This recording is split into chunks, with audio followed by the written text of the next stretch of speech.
ഞാൻ നമ്മുടെ ദാനിമോനും കൂടെ മലമ്പുഴ ഡാമിൽ പോയപ്പം അവിടെ കണ്ട മനോഹരമായ കാഴ്ചകളാണ് നമ്മൾ കാണുന്നത്. നമ്മൾ കയറി ചെല്ലുമ്പോൾ ബോച്ചയുടെ ബോർഡ് അവിടെ ഉണ്ടായിരുന്നു. അതേപോലെ തന്നെ നമ്മൾ ഉള്ളിലോട്ട് ചെല്ലുമ്പോൾ നല്ല മനോഹരമായ പൂന്തോട്ടങ്ങളും നല്ല അടിപൊളി സ്റ്റൈലിൽ ഇത് മെയിൻറ്റെയിൻ ചെയ്തേക്കുന്ന ഒരു ഭാഗമൊക്കെ നമ്മൾ കണ്ടത്. അത് കാണുമ്പോൾ തന്നെ നമ്മുടെ മനസ്സ് നന്നായിട്ട് നിറയും. കാരണം അത്രയ്ക്കും ഭംഗിയാണ് അത് കാണാൻ. നന്നായിട്ട് മെയിൻറ്റെയിൻ ചെയ്യുന്നുണ്ട്. അത് ഭയങ്കര ഒരു ഇതായിരുന്നു, എടുത്തു പറയേണ്ട ഒരു കാര്യമായിരുന്നു.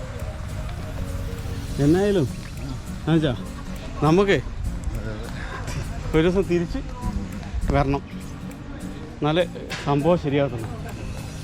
കാരണം വെച്ച് കഴിഞ്ഞാൽ ഇത് ഇത്രയും നമ്മൾ ചിന്തിച്ചില്ല. സത്യം പറഞ്ഞാൽ നടക്കാതിരുന്നിട്ട് നടന്നും മടുത്ത് കേട്ടോ. അതിൻ്റെ കഥപ്പൊക്കെ ആ വീഡിയോയ്ക്ക് അത് എടുത്ത് തന്നെ കാണിക്കുന്നുണ്ടേ. ഡാമിൻ്റെ മുകളിലേക്ക് നടന്ന് കയറുന്ന ഭാഗമാണേ. കഥച്ചേട്ടപാട് തീർന്നു.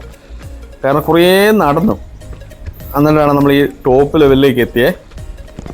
കണ്ടില്ലേ, ആ ഡാമിൻ്റെ ഏറ്റവും മുകളിലാണ്. കണ്ടില്ലേ വെള്ളമൊക്കെ കിടക്കുന്നില്ലേ. പിന്നെ സ്ഥലം നോക്കി. കാരണം നമുക്ക് സമയമില്ലാത്തത് കൊണ്ട് നമ്മൾ പെട്ടെന്ന് തന്നെ അവിടുന്ന് തിരിച്ചു പോരുമായിരുന്നു ചെയ്തേ.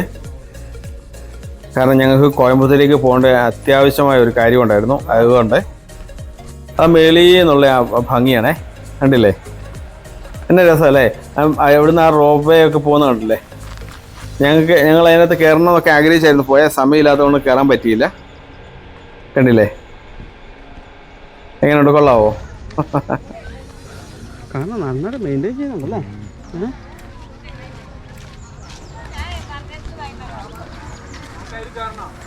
പോകുന്ന വഴിക്ക് ഡാമിൽ നിന്ന് വരുന്ന ഓരോ വെള്ളത്തിൻ്റെ ഓരോ ഇതാണ്. ഇതിനകത്തൊക്കെ ബോട്ട് സർവീസും കാര്യങ്ങളൊക്കെ ഉണ്ട്.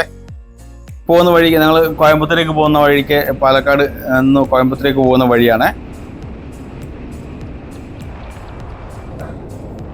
ഈ ഭാഗമൊക്കെ റോഡൊക്കെ നല്ല രീതിക്ക് വർക്ക് കഴിഞ്ഞ റോഡാണ് കേട്ടോ.